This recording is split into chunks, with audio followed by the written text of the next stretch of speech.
तो आइए दोस्तों, अब हम बढ़ते हैं आगे और देखना स्टार्ट करते हैं क्लास 10th का चैप्टर त्रिभुज को। तो दोस्तों आज हम देखेंगे प्रश्नावली 6.3 में क्वेश्चन नंबर पहला को। तो देखिए यहाँ पर हमारे पास क्वेश्चन बोला, इसमें हेडिंग बोला हुआ है कि बताइए कि आकृति 6.34 में हमारे पास आकृति जो है ये 6.34 का यहाँ पर है। ये सारा हमारे पास जो भी दिया है ना, ये हमारे पास आकृति जो है ये 6.34 का है। अब क्या बोला, 6.34 में दिए त्रिभुजों के युग्मों में से हमारे पास ये युग्म है, ये भी युग्म है, ये भी हमारे पास क्या है, युग्म है। ऐसे करके हमारे पास 6 पूरा पूरा युग्म है। ठीक है, अब क्या बोला आगे, युग्मों में से कौन कौन से युग्म समरूप हैं हमारे पास। क्या ये दोनों त्रिभुज हमारे पास समरूप हैं? क्या ये दोनों समरूप होंगे? ये दोनों समरूप होंगे? ये दोनों समरूप होंगे? तो ऐसे करके हमारे पास 6 त्रिभुज दो दिए हुए, जोड़ा में दिए हुए, यानी कि युग्म में दिए हुए। 6 में से कौन कौन से समरूप होंगे उसको बताना है मुझे। अब बोला आगे, उस समरूपता कसौटी को लिखिए जिनका प्रयोग आपने उत्तर में किया है। तो हमको क्या करना है, हमारे पास समरूपता कसौटी कौन कौन सा होता है? 4 समरूपता कसौटी होता है, आपको पता होगा। एस एस एस, फिर एस ए एस, फिर ए और ए होता है। अगर आपको याद नहीं होगा तो आप यहाँ पर देख सकते हैं, मैंने लिख दिया हुआ है। ठीक है ना, देखिए ये वाला आपको याद होना चाहिए बिल्कुल। ठीक है ना, कि हमारे पास 4 समरूपता कसौटी होता है। ठीक है, तो चलिए, तो बोला समरूपता कसौटी को लिखिए। हम लिख देंगे बिल्कुल, चारों में से कोई तो एक होगा ना जिसका प्रयोग आपने उत्तर में किया हुआ है, उत्तर देने में किया है। तो हमारे पास जो हमने बताया कि दोनों त्रिभुज समरूप है, तो कोई ना कोई तो नियम से होगा ना, कोई ना कोई कसौटी तो आप दिए होंगे ना समरूपता कसौटी को। तो आपको वही जवाब देना है कि कौन सा समरूपता कसौटी आपने लगाया हुआ है। ठीक है, तथा साथ ही समरूप त्रिभुजों के सांकेतिक रूप में व्यक्त कीजिए। हमको क्या करना है, समरूप त्रिभुजों के सांकेतिक रूप में व्यक्त करना है। तो चलिए हम सांकेतिक रूप में व्यक्त कर देंगे बिल्कुल। तो आइए पहले देखते हैं। सबसे पहले हमको क्या बताना है कि आखिर ये त्रिभुज जो हमारे पास युग में जो दिया हुआ है, क्या ये समरूप है कि नहीं है, हाँ या ना में जवाब देना है। ठीक है ना, चलिए जवाब देते हैं। एंगल जो ए है एंगल पी के इक्वल, देखिए 60-60। एंगल बी जो है एंगल क्यू के इक्वल है, यहाँ पर 80-80 हो जाएगा। एंगल सी जो है एंगल आर के इक्वल है, यानी कि 40-40 हो जाएगा आपका। ठीक है, तो हमारे पास दोनों त्रिभुज तो समरूप हुआ है ना। तो चलिए हम पहला लिखेंगे आंसर क्या, यानी कि ये समरूप है। तो हाँ, कौन से नियम से? एंगल एंगल एंगल नियम से। अब देखिए दोस्तों, इसका नाम त्रिभुज ए बी सी होगा, तो इसका नाम क्या होगा, पी क्यू आर। क्योंकि हम अगर 60 से स्टार्ट करते हैं, फिर 80 पर आते हैं, फिर 40 पर आते हैं, यानी कि ए से बी के पास, फिर सी के पास, यानी कि ए बी सी। तो इसमें 60 से 80 के पास जाना पड़ेगा, फिर इसके बाद 40 के पास जाना पड़ेगा, यानी कि इसका क्या नाम हो जाएगा, पी क्यू आर हो जाएगा। तो ए बी सी, त्रिभुज ए बी सी समरूप त्रिभुज पी क्यू आर। तो मैंने यहाँ पर लिख दिया त्रिभुज ए बी सी समरूप त्रिभुज पी क्यू आर। उम्मीद करते हैं ये बात समझ गए होंगे आप। तो चलिए आगे बढ़ते हैं। अब दोस्तों देखिएगा, इस दोनों त्रिभुज को बिल्कुल अच्छे से देखिए, क्या ये दोनों समरूप है? तो मैं बताता हूँ ये समरूप है कि नहीं है। देखिए इसमें 2 है, फिर 2.5 है, ये 3 है। इसमें देखिएगा तो यहाँ पर 4 है, यहाँ पर 5 है, यहाँ पर 6 है। तो 2 का कितना होता है, 2 का डबल कितना होता है, 4। 2.5 का डबल कितना होता है, यानी कि दुगना कितना होता है, 5 होता है। 3 का दुगना कितना होता है, 6 होता है। 2 का दुगना 4, 2.5 का दुगना 5, 3 का दुगना 6। तो दोनों त्रिभुज हमारे पास क्या हो जाएगा, यानी कि समरूप हो जाएगा। मैं बताता हूँ और भी थोड़ा बढ़िया से। देखिए अगर यहाँ पर 2 देख रहे हैं ना अपना, तो 2 लिखते हैं। यहाँ पर थोड़ा ध्यान दीजिएगा, यहाँ पर 2 लिख देते हैं। यहाँ पर इस त्रिभुज में हम ए बी को ले रहे हैं, तो इसमें क्या ले रहा हूँ मैं, क्यू आर को ले रहा हूँ। क्या ले रहा हूँ, क्यू आर को ले रहा हूँ। ठीक है ना, कोई दिक्कत नहीं आपको। तो चलिए इसमें मैंने यहाँ पर ए बी लिख देता हूँ, तो आपको समझ में अच्छा सा आएगा। ए बी लिख देता हूँ, ठीक है ना। तो इसमें क्या लूँगा, क्यू आर लूँगा। तो चलिए दोस्तों इसमें लेते हैं, अब पता है क्या, यानी कि इसमें लेते हैं बी सी को। ठीक है ना, इसमें बी सी को लेते हैं, बी सी को लेते हैं। ठीक है ना, तो इसमें क्या लेना पड़ेगा, इसमें बी सी को लेते हैं, तो इसमें आर पी को लेना पड़ेगा। यानी कि यहाँ पर देख सकते हैं बी सी हमारे पास 2.5 है ना, तो यहाँ पर हमारे पास आर पी क्या हो जाएगा, यानी कि 5 हो जाएगा। तो आर पी मैंने ले लिया। ठीक है, अगर मैं इसमें लेता हूँ, मैं इसमें मैं लेता हूँ सी ए लेता हूँ। ठीक है ना, क्या लेता हूँ, इसमें लेता हूँ सी ए। तो दोस्तों अगर इसमें मैं सी ए लेता हूँ, तो इसमें क्या लेना पड़ेगा, ध्यान दीजिएगा। अगर इसमें मैं सी ए लेता हूँ, तो इसमें हमको लेना पड़ेगा पी क्यू लेना पड़ेगा। क्या लेना पड़ेगा, पी क्यू लेना पड़ेगा। ऐसे करके पी क्यू लेना पड़ेगा। ठीक है, देखिएगा अगर मैं इसकी वैल्यू को पुट करता हूँ, ए बी का हमारे पास वैल्यू क्या है, 2 है, मैंने 2 रख दिया। क्यू आर का वैल्यू कितना है, तो देखिए क्यू आर का वैल्यू कितना है, 4 है, मैंने 4 रख दिया। बी सी की वैल्यू कितना है, तो बी सी की वैल्यू हमारे पास कितना, 2.5 है, तो हमने 2.5 रख दिया। फिर आर पी का वैल्यू कितना हमारे पास, तो देखिए आर पी का वैल्यू कितना हमारे पास 5 है, मैंने 5 रख दिया। यहाँ पर सी है ना, सी का जो वैल्यू है कितना है, 3 है, मैंने 3 रख दिया। पी क्यू का वैल्यू कितना है, तो देख सकते हैं यहाँ पर पी क्यू का जो वैल्यू हमारे पास 6 है, तो मैंने 6 रख दिया। अब आराम से मस्त कटाइए, 3 दूनी का 6, 2.5 दूनी का 5, 2 दूनी का 4, क्या आ गया, 1/2, 1/2, 1/2 आ गया, है ना। तो दोस्तों यहाँ तक आप देख रहे हैं कि हमारे पास जो संगत भुजाओं का अनुपात है ना, संगत भुजाओं का जो अनुपात है ना, संगत भुजाओं का जो अनुपात है ना, वो क्या है, सबके सब हमारे पास अनुपात जो है ये बराबर आ गया। इसमें बराबर का चिन्ह लगा ना, तो हम लोग बोलेंगे कि हमारे पास दोनों त्रिभुज है, ये समरूप हो गया। तो चलिए हम लोग तो हाँ लिख देंगे, मैंने लिख दिया है हाँ, लेकिन कौन से नियम से, तो देखिए ये साइड और फिर हम अगर इसको देखते हैं दोनों को, तो ये हमारे पास क्या हो जाएगा, यानी कि संगत हो जाएगा, ये हमारे पास संगत हो जाएगा, और ये हमारे पास क्या हो जाएगा, संगत हो जाएगा। ध्यान दीजिएगा, मैं जैसे अपने पेन से दिखा रहा हूँ इस फिगर में जो भुजाओं को, उसको ध्यान दीजिएगा। फिर से एक बार बताता हूँ, इसमें अगर 2 को लेते हैं तो इसमें क्या लेंगे, 4 को लेंगे, 2/4, यानी कि संगत भुजा हमारे पास हो गया 2:4, ठीक है। फिर 2.5 अनुपात कितना हो जाएगा, 5, 3 अनुपात कितना हो जाएगा, 6 हो जाएगा। तो ऐसे ही देखेंगे तो हमारे पास जो संगत भुजाओं का अनुपात है वो बराबर है, तो हम लोग क्या बोलेंगे, दोनों त्रिभुज हमारे पास समरूप हो गए। लेकिन नाम कैसे करेंगे, ठीक है, नाम कैसे करेंगे, देखिए तो ये कौन से नियम से हुआ, साइड से हो, पहले ही तो लिख दिए हम। तो ये देखिए साइड से, आपको मैंने समझाया भी, हमारे पास संगत भुजाओं और संगत भुजाओं का अनुपात बराबर है, यानी कि ये ऐसे और ये ऐसे, तो ऐसे दोनों त्रिभुज क्या हो जाएगा, हमारे पास समरूप हो गया था। तो चलिए अब नेमिंग करते हैं। इसका नाम मैं अगर करता हूँ, मान लीजिए अगर मैं इसका नाम ABC करता हूँ, तो देखिएगा इसका नाम क्या करेंगे, इसका नाम देखिए ABC है ना, यानी कि 2 से 2.5 की तरफ, 2.5 से 3 की तरफ, 4 से 5 की तरफ जाएंगे, 5 से 6 की तरफ जाएंगे, ठीक है ना। तो देखिए QRP हो जाएगा, इसका नाम अगर ABC है तो इसका नाम क्या हो जाएगा, QRP हो जाएगा, ठीक है। तो देखिए मैंने यहाँ पर लिख दिया ABC, तो समरूप किसका हो जाएगा, त्रिभुज QRP के। तो दोस्तों उम्मीद करते हैं ये बात समझ के होंगे आप। चलिए आगे बढ़ते हैं, अब देखते हैं हम लोग क्वेश्चन नंबर यहाँ पर पहला का तीसरा की ओर देखते हैं। यहाँ पर क्या बोला हुआ है, देखिएगा आराम से, यहाँ पर 2 है, यहाँ पर 3 है, यहाँ पर 2.7 है। 2 का थोड़ा डबल कर देते हैं, क्या आता है 4, 3 का डबल करते हैं 6 आता है, कहाँ 6 है यहाँ पर, है ना।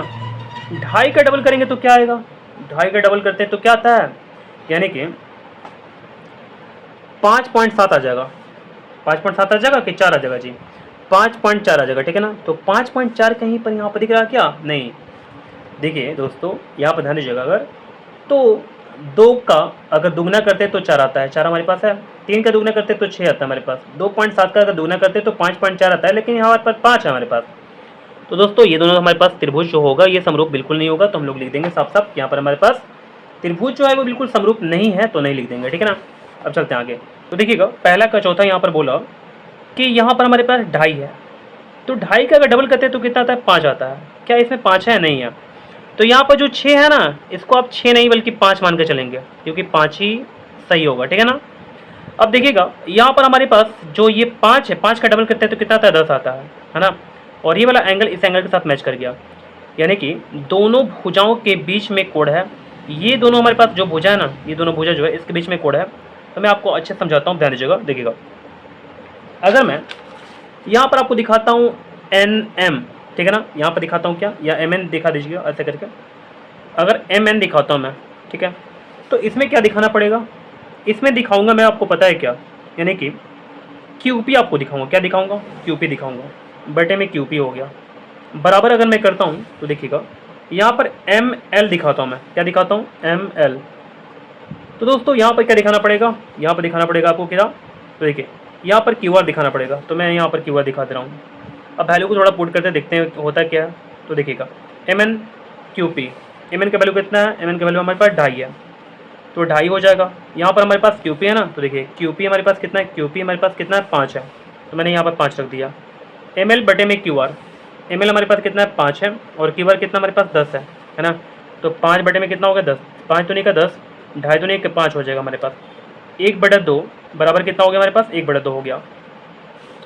अब देख सकते हैं हमारे पास जो संगत भुजाओं का जो अनुपात है ना वो बराबर आ गया, ठीक है।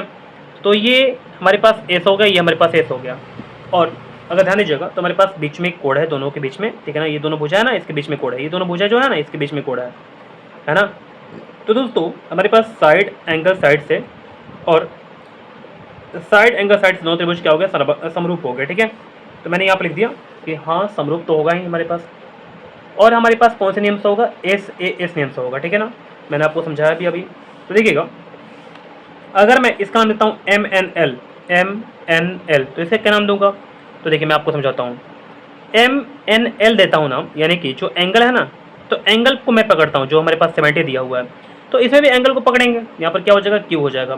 तो इसमें M है, इसके बाद 2.5 से जो 2.5 है ना, तो 2.5 को कंप्लीट कीजिएगा, एंगल से आगे बढ़िएगा, तो MNL, तो इसमें भी एंगल से आगे बढ़िएगा, तो इसमें क्या देखिएगा? इसमें 2.5 देख रहे हैं तो इसमें 5 देखिएगा, ठीक है ना। तो QPR, ठीक है ना, मैं ध्यान दीजिएगा थोड़ा सा। इसमें MNL देख रहे हैं तो इसमें क्या देखेंगे? QPR देखना पड़ेगा, ठीक है। तो मैं यहाँ पर लिख दिया दोस्तों, त्रिभुज MNL तो समरूप किसका हो जाएगा? त्रिभुज QPR के। तो उम्मीद करते हैं आप समझ गए होंगे बिल्कुल अच्छा से। तो देखिए आगे बढ़ते हैं। अब देखेंगे हम लोग क्वेश्चन नंबर 5वां को। तो पहला का 5वां देखना स्टार्ट करते हैं। यहाँ पर हमारे पास है 2.5 और इसके बीच में देखिए यहाँ पर कितना हमारे पास 3 है, यानी कि दोनों भुजाओं के बीच में यहाँ पर कोण देना चाहिए, लेकिन दिया तो नहीं है। तो यहाँ पर तो ऐसे गलती लग रहा है, थोड़ा ध्यान देते हैं आगे। यहाँ पर हमारे पास दोनों भुजाओं के बीच में कोण दिया हुआ है, यहाँ पर हमारे पास दोनों भुजाओं के बीच में कोण ना देकर के बल्कि कहीं और दिया हुआ है। तो बिल्कुल ऐसे करके लग रहा है कि दोनों त्रिभुज हमारे पास समरूप नहीं होगा। कुछ लोग इसको सही कर देते हैं, यहाँ पर बोलेंगे कि ये तो 80 मिल रहा, 2.5 का डबल कर रहे हैं 5 मिल रहा, 3 का डबल कर रहे हैं 6 मिल रहा है ना, दोगुना करने पर ऐसे करके हमारे पास मिल जा रहा। तो बोलेंगे कि साइड, एंगल और साइड ऐसे करके करेंगे। नहीं, ऐसा नहीं करना है, बल्कि जो दोनों भुजा दिया ना इसके बीच में कोण होना चाहिए, तभी हमारे पास दोनों त्रिभुज समरूप होने की कगार पर आएगा। नहीं तो ऐसे करके समरूप नहीं होगा, तो हम लोग बोल देंगे सीधा नहीं। तो मैंने यहाँ पर नहीं लिख दिया हुआ, ठीक है ना। अब आगे चलते हैं। ये मेरे पास लास्ट है, पहला का है, छठा देखते हैं। तो देखिएगा यहाँ पर हमारे पास क्या है? 70-80 है ना। इस त्रिभुज में देखेंगे तो हमारे पास दोनों मिलाकर कितना हुआ, यानी कि 70-80 है ना, तो दोनों मिलाकर के हमारे पास कितना हुआ? 150 हुआ ना। 150 ये पूरा मिलाकर कितना डिग्री का होता है? 30 डिग्री का होता है। तो यहाँ पर कितना डिग्री का होगा? 30 डिग्री का होगा। ध्यान दीजिएगा, मैंने अब तक लाया यहाँ पर कितना, यानी कि 30 डिग्री लाया। देखिए दोस्तों यहाँ पर हमारे पास 80 यहाँ पर 30 है, तो दोनों मिलाकर कितना होगा? 80 और 30 मिलाकर कितना होता है? तो 110 होता है ना। 110 यहाँ पर कितना हो जाएगा? 70 हो जाएगा। तो दोस्तों 80, 30, 70, इसमें 80 फिर यहाँ पर 30 यहाँ पर 70 है ना। तो दोनों त्रिभुज हमारे पास मैचिंग कर गया है, यानी कि इसमें जो दोनों संगत जो कोण है वो बराबर हो पा रहे हैं, है ना। तो मेरे पास एंगल से समरूपता से दोनों त्रिभुज क्या हो जाएगा? समरूप हो जाएगा, ठीक है। तो देखिए अगर यहाँ पर दोनों त्रिभुज समरूप है तो मैं यहाँ पर लिख दूंगा कि हाँ त्रिभुज हमारे पास समरूप है, हाँ लिख देंगे ऐसे करके। कौन सा नियम से हुआ? तो एंगल भी लिख सकते हैं या एंगल आप लिख सकते हैं, ठीक है ना। देखिए जैसे यहाँ पर 80 यहाँ पर 70, यहाँ पर 80 यहाँ पर 70, दोनों त्रिभुज हमारे पास समरूप हो गया एंगल से भी। चाहे एंगल से भी लिख देंगे तो आपका कोई गलत नहीं काटेगा, ठीक है ना। तो हमारे पास समरूप त्रिभुज हो गया। चलिए मैं एंगल लिखता हूँ, अब तो सही है ना।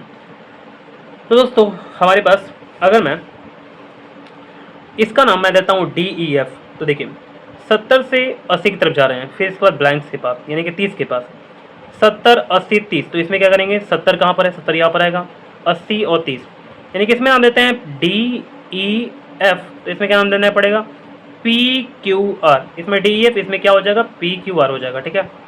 तो देखिएगा मैंने यहाँ पर लिखा हुआ DEF, तो इसमें क्या हो जाएगा? PQR हो जाएगा। तो दोस्तों हमारे पास दोनों त्रिभुज ऐसे करके समरूप हो जाएगा। तो उम्मीद करते हैं कि पहला का जो 6 क्वेश्चन था पूरा आप बिल्कुल अच्छे समझ गए होंगे। तो हम बढ़ते हैं क्वेश्चन नंबर 2 की ओर। यहाँ पर देख सकते हैं क्वेश्चन बोला आकृति 6.35 में, हमारे पास ये आकृति जो है ये 6.35 का है, में त्रिभुज ODC, हमारे पास त्रिभुज ODC है, समरूप है त्रिभुज OBA के समरूप है, यानी कि ये दोनों त्रिभुज समरूप है हमारे पास, ठीक है। अब बोला कि कोण BOC, हमारे पास कोण BOC वाला कोण है, ये हमारे पास कितना है? 125 डिग्री, यहाँ पर देख सकते हैं, यहाँ पर लिखा भी हुआ है। और कोण CDO बराबर कितना है? 70 डिग्री है, यहाँ पर देख सकते हैं, ये 70 डिग्री लिख दिया यहाँ पर। बोला कि DOC, कोण DOC फाइंड करना है और कोण DCO फाइंड करना है, कोण OAB फाइंड करना है, ठीक है ना, हमको ये ज्ञात करना है। तो देखिए DOC कहाँ पर है? DOC यानी कि ये वाला कोण। DCO कौन सा है? DCO ये वाला कोण, DCO यानी कि ये वाला कोण, ठीक है ना। और फिर क्या बोला? OAB कौन सा है? OAB यानी कि ये वाला कोण, ये वाला कोण, ये वाला कोण और ये वाला कोण हमको फाइंड करना। तो चलिए हम फाइंड करना स्टार्ट करते हैं। तो देखिएगा दोस्तों यहाँ पर देख सकते हैं मैंने फिगर को बिल्कुल अच्छे से ढंग से बनाया हुआ है यहाँ पर। अब देख सकते हैं यहाँ पर हमारे पास जो भी कुछ दिया था मैंने लिख दिया। तो हमारे को क्या क्या दिया हुआ है और क्या क्या फाइंड करना है मैं यहाँ पर लिख देता हूँ। तो चूँकि त्रिभुज ODC समरूप है किसके? त्रिभुज OBA के समरूप है। कोण बी ओ सी बराबर 125 डिग्री, बी ओ सी जो कोण है हमारे पास 125 डिग्री है, और कोण सी डी ओ कौन सा है, सी डी ओ बराबर कितना है 70 डिग्री, ठीक है। ये 125 डिग्री, ये 70 डिग्री हमारे पास है, इसलिए कोण डी ओ सी फाइंड कीजिए। यहाँ पर हमारे पास 3 कोण दिया हुआ ना, डी ओ सी, फिर बोला है कोण सी डी सी ओ, और फिर बोला हुआ है कोण ओ ए बी फाइंड करना। तो देखिए ये वाला फाइंड करना है, मैं आपको क्वेश्चन मार्क लगा देता हूँ, यहाँ पर क्वेश्चन मार्क लगाता हूँ, और ये हमारे पास क्वेश्चन मार्क होगा, ये तीनों फाइंड करना है। तो चलिए दोस्तों सबसे पहले ये वाला फाइंड करते हैं, क्योंकि हमारे पास ये फाइंड करना आसान होगा, क्योंकि हमारे पास ये वाला कोड दिया हुआ ना, तो ये दोनों मिलकर कितना डिग्री होगा, 180 डिग्री होगा। तो हम लोग लिखेंगे ऐसे करके, चूँकि कोड बी ओ सी जो हमारे पास है ये कितना डिग्री दिया हुआ है, 125 डिग्री, और कोड बी ओ सी प्लस कोड डी ओ सी यानी कि वाला कोड, ये दोनों कोड मिलाकर कितना डिग्री का होगा, 180 डिग्री का। तो कैसे होगा, रैखिक युग्म से। तो दोस्तों कोड बी ओ सी जो हमारे पास है ये 125 डिग्री दिया हुआ है, यहाँ पर 125 डिग्री हो गया। डी ओ सी हमारे पास नहीं दिया हुआ, छोड़ देंगे, यहाँ पर बराबर 180 डिग्री। अगर कोड डी ओ सी निकालते हैं तो हमारे पास क्या हो जाएगा, 180 degree minus 125 degree equal to कितना हो जाएगा, यानी कि 55 डिग्री हो जाएगा। तो दोस्तों कोड डी ओ सी का मान हमने निकाल कर लगा दिया यहाँ पर आपके सामने 55 डिग्री, ठीक है। तो चलिए यहाँ पर मैं यहाँ पर निकाल चुका हूँ, 55 डिग्री हमारे पास आ चुका। अब देखिए हमारे पास ये 70 डिग्री है, ये हमारे पास 55 डिग्री, ये कितना होगा, अरे तीनों कोण मिलाकर 180 डिग्री होते हैं। तो देखिए अब कोड डी ओ सी, तो डी ओ सी यानी कि वाला code, code C D O यानी कि वाला कोड, फिर बोला कि कोड डी सी ओ यानी कि वाला कोड, तीनों कोड मिला करके 180 डिग्री को होते हैं, कैसे, त्रिभुज के कोड है। तो डी ओ सी कितना है, देखिए डी ओ सी कितना निकाला हो, 150, यहाँ पर हमारे पास 55 डिग्री आ जाएगा। सी डी ओ कितना है, तो दोस्तों देख सकते हैं हमारे पास जो सी डी ओ है ना ये 70 डिग्री है ना, तो मैंने यहाँ पर लिख दिया 70 डिग्री। डी सी ओ हमको फाइंड करना है, आप देख सकते हैं हमको डी सी ओ फाइंड करना है, तो चलिए डी सी ओ फाइंड करते हैं। बराबर कितना हो जाएगा, मिलाकर के तीनों मिलाकर 180 डिग्री हो जाएगा, 55 70 कितना होता है 125 डिग्री, प्लस कोड डी सी ओ बराबर 180 डिग्री। अगर डी सी ओ कोड डी सी ओ को निकालते हैं तो 180 डिग्री माइनस 125 डिग्री बराबर कितना हो जाएगा, 55 डिग्री हो जाएगा। तो चलिए उम्मीद करते हैं ये बात आप समझ गए होंगे। तो ये हमारा आंसर हुआ। तो मैंने यहाँ पर 2 का आंसर आ चुका हुआ है, केवल हमारे पास एक कोड बचा हुआ है, तो कोड ओ ए भी निकालना है। ओ ए भी हमारे पास ये वाला कोड है, तो चलिए ओ ए भी फाइंड करते हैं। तो चूंकि त्रिभुज ओ डी सी समरूप है त्रिभुज ओ बी ए, कैसे लिखा, तो देखिए ओ डी सी समरूप है त्रिभुज ओ बी ए के, है ना। तो मैंने यहाँ पर साफ साफ बता दिया आपको। अब देखिए इसमें लेते हैं, अगर हमको फाइंड करना है क्या, यानी कि देखिए हमको फाइंड करना है ओ ए बी, कोड ओ ए बी कहाँ पर है, ओ ए बी हमारे पास है ना। कोड ओ ए बी जो हमारे पास है ये हमको फाइंड करना है। तो देखिए दोस्तों अगर इसमें मैं ओ ए बी लेता हूँ तो इसमें लेना पड़ेगा, इसमें ऐसे लेना पड़ेगा, कोड ओ सी डी लेना पड़ेगा, ठीक है। ओ ए बी लेता हूँ ना तो इसमें ओ सी डी लेना पड़ेगा। देखिए ओ सी डी, या मैं इसको बोल सकता हूँ डी सी ओ, दोनों में से कोई भी कोड बोल सकता हूँ तो हमारे लिए आसान होगा। तो देखिए दोस्तों अगर दोनों त्रिभुज समरूप है तो हमारे पास ये दोनों कोड बराबर हो जाएगा, कैसे, सी पी एस टी से। कैसे, सी पी एस टी का फुल फॉर्म क्या होता है, corresponding part of similar triangle, यानी कि समरूप त्रिभुज के संगत कोड बराबर होते हैं, ऐसे बोल सकते हैं। इसमें तो कोड ही का मेंशन हो रहा ना, तो कोड का मेंशन होने के कारण इसी के लिए मैं यहाँ पर कोड बोला। अगर भुजा का यहाँ पर मेंशन होता तो मैं यहाँ पर क्या बोलता, यानी कि संगत समरूप त्रिभुज के संगत भुजाओं का जो अनुपात होता है वो बराबर होता है, ऐसे करके मैं बोलता, ठीक है ना। तो देखिए यहाँ पर हमारे पास जो कोड ओ सी डी का मान हमारे पास जो दिया हुआ है, कोड ओ सी डी बोले या कोड डी ओ सी बोले, बात तो बराबर है। तो देखिए मैं एक बार समझा भी दे रहा हूँ, ओ सी डी या कोड डी सी ओ, बात तो यही ना है। तो इसका मान कितना हमारे पास आया हुआ है, देख सकते हैं यहाँ पर हमारे पास डी सी ओ का मान कितना हुआ है, 55 डिग्री आया हुआ है। तो मैं यहाँ पर ओ डी सी लिखूँ या डी सी ओ लिखूँ, बात तो बराबर है। तो 55 डिग्री हमारे पास क्या आ गया, कोड ओ ए बी का मान आ गया। तो दोस्तों उम्मीद करते हैं कि दूसरा नंबर क्वेश्चन आपको बिल्कुल अच्छे समझ में आ गया होगा। किसी प्रकार कोई दिक्कत होने पर आप मुझे कमेंट करें।